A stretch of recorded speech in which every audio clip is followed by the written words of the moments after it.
There's a possibility, no, na we have a local transmission. It's quite difficult to rule out if these new cases are the secondary contact or the tertiary contact. Okay, so when you have a secondary and a tertiary contact, then that's where community transmission is going on. Wala pa nangyayaring spikes or mga pagdami ng cases na napakabilis.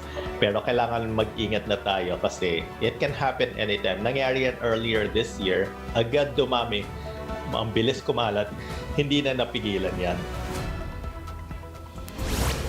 You just heard infectious disease specialist Dr. Ronchi Solante not discounting the possibility of a local transmission of the Delta variant.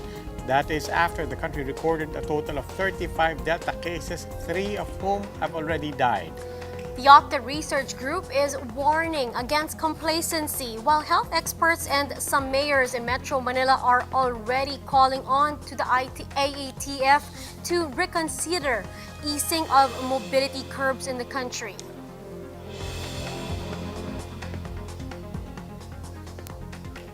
Good evening, I'm Riza Diaz. I'm Robbie Alampay. You're watching The Big Story. Let's start with the country recording 3 deaths due to the more contagious Delta COVID variant. Health experts are calling for a more aggressive government response, warning that there could be more undetected Delta cases around. Greg Gregorio with The Big Story. The Health Department has reported 3 deaths from the 35 cases of the Delta SARS-CoV-2 variant in the country. One was a crew member of the MV Athens, while the other 2 were local cases. The DOH said that one of the deaths was initially tagged as recovered, but was reclassified after validation. Despite having 11 local cases, the agency refuses to declare local transmission of the Delta variant as it still studies linkages among the infections. Following the reclassified death, the DOH is also reassessing the other 14 recent recoveries. Mukhang may nakikita tayo na positive pa rin dun sa kanilang mga samples at magbibigay tayong information in the coming days. The Philippine Genome Center can do sequencing for the time being at 750 samples per test. With this limitation, some health experts believe that there could be undetected Delta variant cases around. Tip of the iceberg yung pagkakaroon ng Region 10 na 6. And then meron ka rin sa Western Visayas. It's quite difficult to rule out if these new cases are the secondary contact or the tertiary contact. That's where community transmission is going on. The Gov't research group earlier said complacency should not be an option. Kailangan mag-ingat na tayo kasi it can happen anytime. Nangyari yan earlier this year. Health experts are now urging the IATF to rescind its resolution allowing children aged 5 and up outdoors. As for contact tracing, they want to include tertiary level contacts within 72 hours. For Solante, stricter protocols should be imposed on unvaccinated travelers. Go back to the 14th, test on the 5th to 7th. Walang home quarantine, dapat sa quarantine facilities. Liachon, meanwhile, is pushing to include Thailand and Malaysia in the travel ban. He is also seeking a temporary halt in the repatriation of overseas Filipinos. For News 5, Greg Gregorio, we are One News. How can the country improve its genome testing and sequencing to get results faster? To answer this, we have with us Dr. Eva Maria Cuchongo de la Paz, Executive Director of the UP National Institutes of Health. Evening, Dr. de la Paz. Good evening. Ma'am, before we get to what we should do, let's try to understand first what's our current situation. Ano nga po ba ang capacity natin for genome sequencing and what can we do to improve it? Yeah. So thank you for that question. And I think this needs the public needs to know, to be clarified about our capacity to do genome sequencing. So we do have at the Philippine Genome Center, where I also serve as health program director, we can sequence 750 samples a week. We can increase it further to about 1,500 samples a week if necessary. We can also do some small runs using other machines like 300 samples or like 25 samples at a time to address some special concerns about clustering of cases. So the whole point is, I think that we need to do is the question really, do we need more sequencing, or do we need to be smarter in selecting the samples that go into a sequencing? As you all know very well, not all RT-PCR positive cases are included in the sequencing. There are some eligibility criteria that we use to screen, like including like the city value of an RT-PCR sample, a positive sample. We are only able to do good sequencing if the city value is 30 and below. And then, of course, we prioritize which ones that go into a sequencing among the RT-PCR positive cases, like international incoming travelers. 2, spikes or surges of cases. 3 would be like clustering of cases. And 4th would be those presenting as more severe or like causing death in many cases. So there is a way that we can be smarter in selecting samples for the sequences. Okay. So, I mean, given that, could you expound on that a bit? As you said, it's not just about adding numbers, it is about being smarter. How else can we be smarter in making use of our current capacity?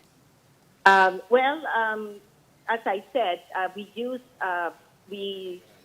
select which ones go into a run. And the selection is really a process wherein the samples that are sent by the CESU, as well as the RESUs, the epidemiology surveillance unit across the region, they submitted to the DOH epidemiology and surveillance unit. So, and then the selection process happens, which ones need to go for sequencing because they satisfy any of the prioritization lists. In a country such as ours, where we have limited resources, as I said, we need to do this in a very smart way. And even countries outside of the Philippines, even the United States, they do have a fragmented sequencing system. So we really just need to be able to select the samples that go in a sequencing run, and we're prioritizing also like active cases. But sometimes we need to do some back tracing, which means we need to go back to some samples because they can provide us important information to understand a surge of cases or spike of cases. Okay, maraming salamat po, Dr. Eva Maria Cuchonco de la Paz, Executive Director of the UP National Institutes of Health. As the Delta variant ravages Indonesia, it's not just regular citizens affected, but frontline medical workers as well. Tonight's big number is 114. This is the number of doctors who have succumbed to the virus in the first half of the month alone. That's in Indonesia. This is already a fifth of the total casualties among Indonesian doctors since the start of the pandemic. The Indonesian government is opting to switch to Moderna from Sinovac for booster shots for its healthcare workers. And more countries are grappling to control the spread of the more contagious Delta variant. You're looking at pictures taken this afternoon at the international airport in Phuket, which has gone quiet again after airlines canceled dozens of flights to and from the island. The Thai government has put 13 provinces under tight restrictions as the country grapples with record high COVID-19 cases and deaths. France, meanwhile, has recorded more than 10,000 new COVID-19 infections for the third straight day, driven by Delta variant transmissions. The French government fears a fourth wave will hit the country by the end of July unless restrictions are imposed. And nearly half of Australia's 25 million population has been confined to their homes, with Sydney, the country's largest city, in a 5-week lockdown and all of Victoria State under stay-at-home rules. Authorities say it could be days before they show progress in containing the spread of the Delta variant. Now, these are the other big stories tonight. The cracks continue to widen within PDP-Laban. Embattled members Senators Coco Pimentel and Manny Pacquiao refused to accept the party election over the weekend. Nope. A vice president is not immune from suit. That's according to the Justice Department. Over the weekend, President Duterte once again floated the idea of running for the second top post in the country to escape possible charges.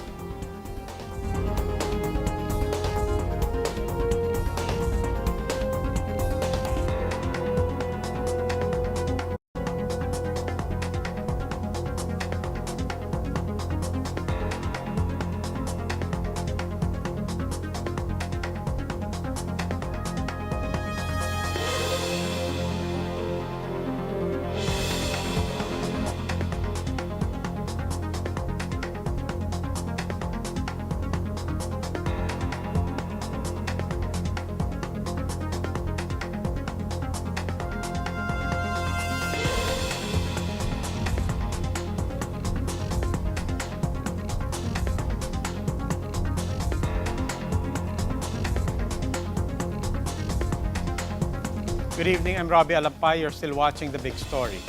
The rift in PDP-Laban is starting to form a defined split after the National Assembly held Saturday, which saw Pacquiao booted out from his post and replaced with Energy Secretary Al Cusi. The two groups are looking to hold two other separate meetings in September. Meandos Baños with this report.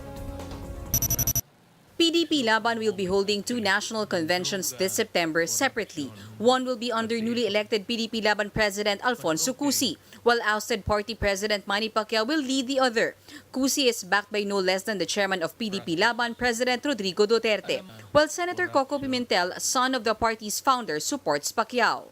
Doon na po tayo magkita-kita, pwedeng physical, depende po sa rules ng IATF, or pwede din pong via online.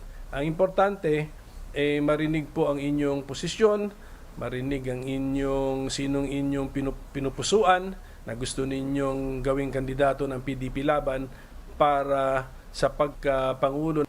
Last weekend, the Cusi-led faction held a National Assembly and declared 16 positions vacant, including that of Pacquiao. That's when the Energy Secretary emerged as party president. 250 delegates physically attended the assembly while more than 80 members were present via Zoom. But according to the supposed original members of PDP-Laban, the National Assembly held was illegal. They said about 100 chapters nationwide support Senator Pacquiao. But if there is anyone to blame for the widening rift in the party, President Duterte says it's Senator Coco Pimentel. I do not know what prompted him to just push Pacquiao there. Pacquiao does not know anything. Hindi naman nagbabasa yan eh. For PDP-Laban Executive Director Ron Monsayak, Pimentel did not skip due process when Pacquiao was made party president. Kung gusto nila ng totoo, tunay at acceptable na meeting or assembly, dumaan tayo sa proseso that the party chairman, President Duterte, and the party president, Senator Manny Pacquiao, must sit down, talk together, fix the agenda. Pimentel urged chapter members of PDP-Laban to unite behind Pacquiao, assuring them that they will be represented and heard every step of the way. Party Secretary General Attorney Melvin Matibag calls for unity as well, but with more consolidation to rally behind President Duterte for a possible vice presidential bid come 2022. Reporting for News 5, Meandos Baños, we are One News. Justice Secretary Menardo Guevara says a sitting vice president can still be sued. He cited the case of Vice President Leni Robredo, who was named as respondent in a criminal complaint filed by the PNP before the DOJ in 2019. But Guevara clarifies this is not in response to Duterte's statements last Saturday. During PDP-Laban's assembly, President Duterte said his possible VP bid is meant to get immunity from possible lawsuits once he steps down as president. Congressman Edsel Lagman believes that Duterte has a different motive. Walang ibang objective yan na kung siya ay tumakbong Vice President at nanalo yun sa kanyang pinili. A ranking official from PDP-Laban has barred a list of possible senatoriables from or whom President Rodrigo Duterte will endorse next year. The official said at least 2 meetings have already been held about the lineup. The list includes Senate Majority Leader Mig Zubiri, Senator Cynthia Villar, ex-Senator J.V. Ejercito, and House Deputy Speaker Loren Legarda. Cabinet officials such as Public Works Department's Mark Villar, Transportation's Art Tugade, Labor's Silvestre Bello, and Communications Gringo Honasan. Also seen to get Duterte's blessing are Chief Presidential Legal Counsel Salvador Panelo, Cabinet Secretary Carlo Nograles, Communications Secretary Martin Andanar, and Palace Spokesman Harry Roque. Now, as for prominent personalities, Duterte will reportedly support actor Robin Padilla, TV host Willie Revillame, and TV5 anchor Rafi Tulfo. But Tulfo said he has no plans to run for the Senate. Get a jab and get a chance to win a house and lot. Now, this is not a game show, but an initiative of some local governments to incentivize COVID-19 vaccinations. How well is this practice working in boosting vaccine confidence? Mobile journalist Jacob Lazaro gives us a front seat to this story.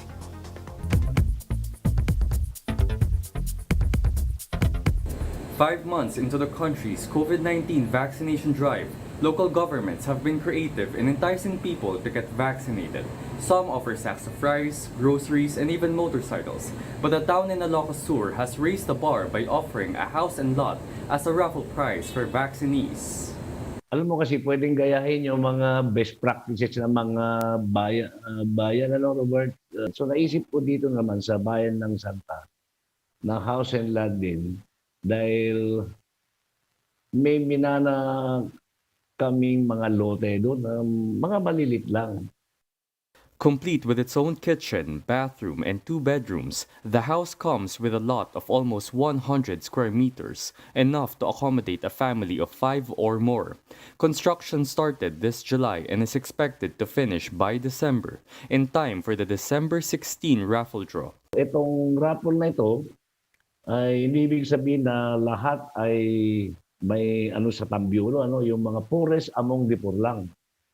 Meaning yung talagang walang-wala. Yung mga may bahay na, hindi na. 1,365 residents of Santa Town have been vaccinated, only 7.3% of its population of 15,000. The town is already seeing a spike in their COVID cases. From March 2020 to June 2021, Santa Town reported 49 cases, but just for the first half of July, they already reported an additional 43 cases. Ang mga ospital ngayon ay puno na. Ang quarantine namin dito puno rin. So we are asking the Department of Education na ipahiram na naman tong mga public buildings nila for isolation. Bueno says he donated the lot and shouldered the construction cost of 300,000 pesos from his own pocket.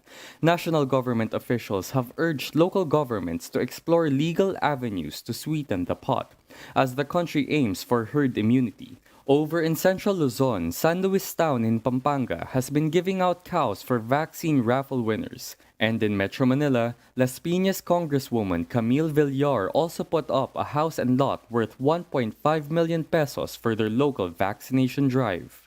But Buena says it's just as important to encourage people to get vaccinated as soon as the jabs are available. Ang pinaka-importante, yung massive dissemination and information sa barangay, parang mawili silang magpabakuna. I'm Jacob Lazaro and we are One News.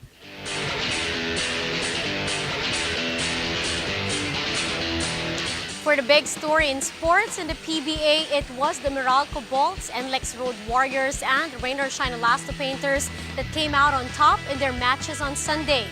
In the first game, Meralco recorded the second straight victory in the 2021 PBA Philippine Cup after holding on for a 93-87 victory over the San Miguel Beermen.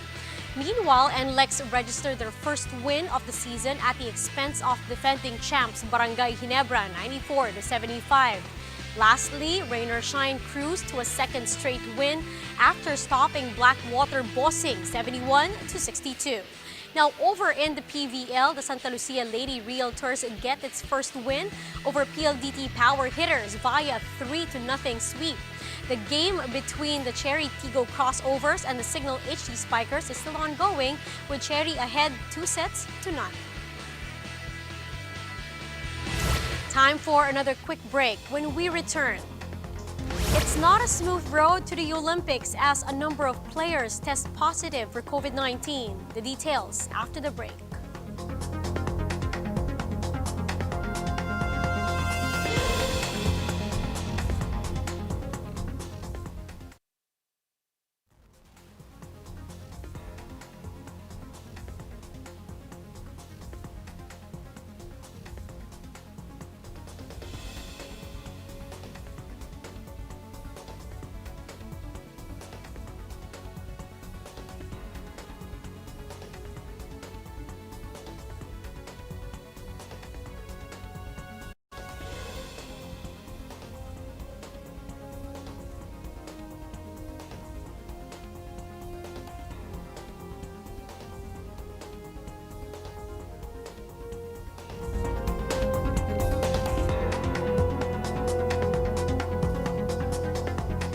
Good evening. You're still watching The Big Story. I'm Robbie Alampay.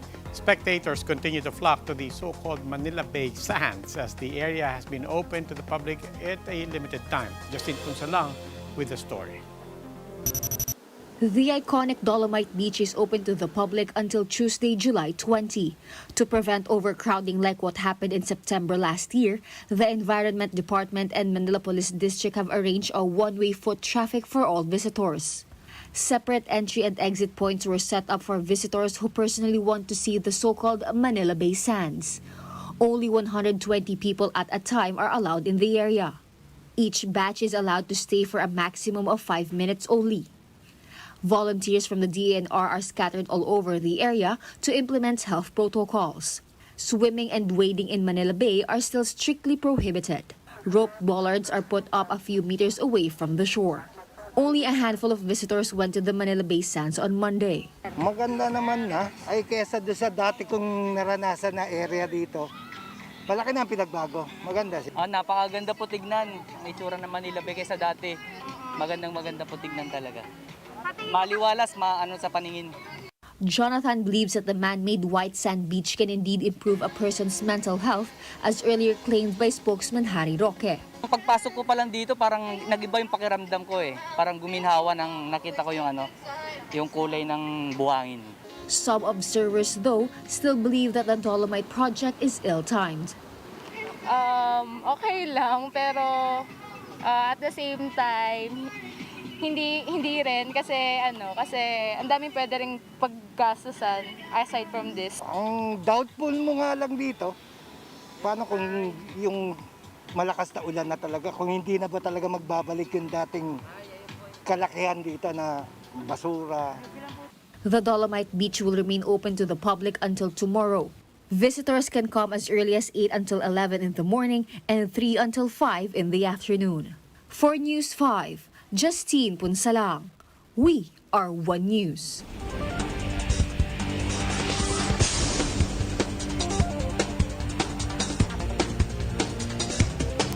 Let's take a look at the biggest stories on print and online.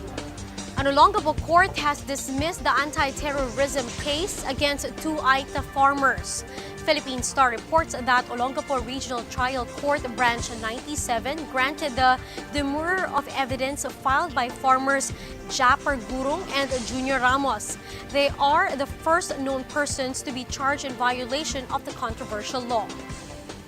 Passage of the Bayanihan 3 would do more than provide stimulus. It can also help the country get back stable outlook from Fitch. Marikina Representative Stella Kimbo tells Business World Live that the credit rater has already made it clear that it is taking the country's pandemic response into consideration.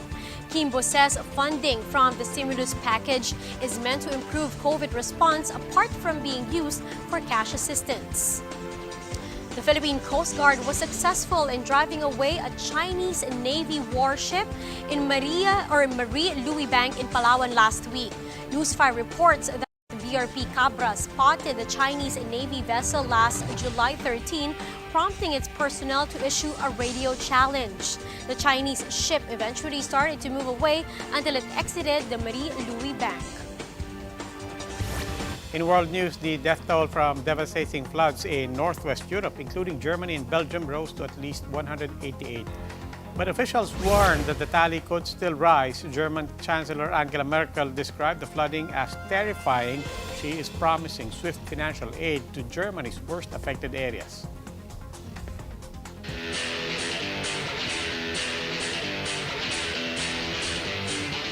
Three members of South Africa's football team have tested positive for COVID-19 just days before the summer games are set to begin. Players Tabiso Monyane and Kamuhelo Matlatsi and analyst Mario Masha tested positive while at the Olympic Village. Likewise, Czech beach volleyball player Ondrej Perusic also tested positive while at the Olympic Village. Another athlete also tested positive but is staying at a designated games hotel. The Tokyo Olympics will begin on Friday, but concerns are growing over the danger of COVID-19 spreading, with 55 infections already linked to the event. Pictures of cardboard beds at the Tokyo Olympics Athletes Village are making rounds online, but organizers say that these are sturdy enough. The International Olympic Committee said that the cardboard beds are in line with their sustainability efforts. Athletes in the Olympic Village have also been proving how robust their cardboard beds are amid rumors that they were designed to prevent competitors from having intercourse. Athletes have been told not to mix with other nations at the Olympic Village and that COVID-19 protocols have to be observed at all times.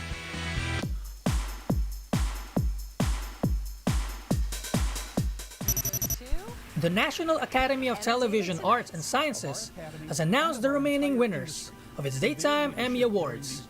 Zac Efron won Outstanding Host for his Netflix series Down to Earth with Zac Efron, sharing home improvement and renovation advice with all of you. This Old House was named Best Instructional and How-To Program, while Barefoot Contessa, Cook Like a Pro, was Outstanding Culinary Series.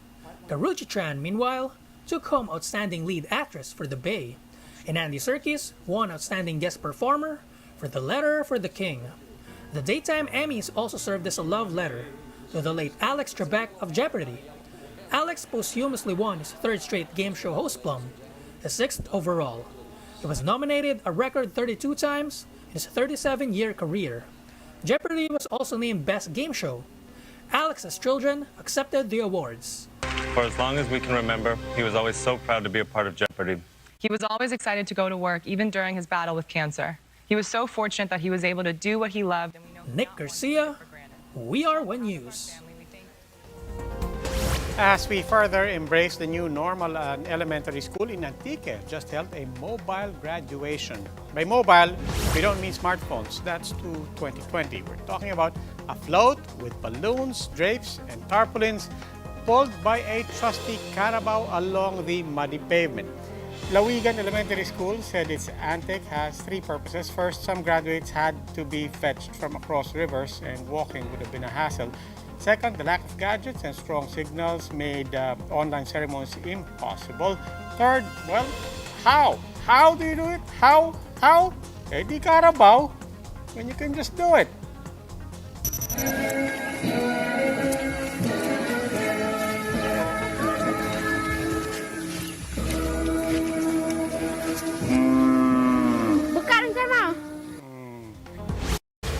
Love it! Oo nga, nakita ko yan. I remember seeing that on Facebook first thing in the morning.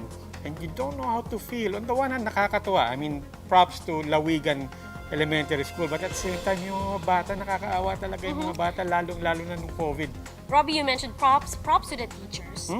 Like as if hindi mahirap for them also. We know the students are challenged by distant learning. Pero yung mga teachers and faculty, challenging din sa kanila yan. But for them to be able to find time and effort to do something like this to celebrate an important educational milestone para sa kanilang mga estudyante, talagang saludo ko sa ating mga guro. No, and that's what we need, mga teachers na talagang mahal ang mga bata natin. Mabuhay ang ating mga guro. And that wraps up today's big story. Catch us again tomorrow at 8 p.m. on Signal Channels 8 and 250. Please like our Facebook page, One News. For more in-depth analysis, visit our webpage, onenews.ph. Mask on. Wash hands. And stay safe, Philippines. I'm Robbie Alampay. And for Gretchen Ho, I'm Riza Diaz. We are One News. Good evening.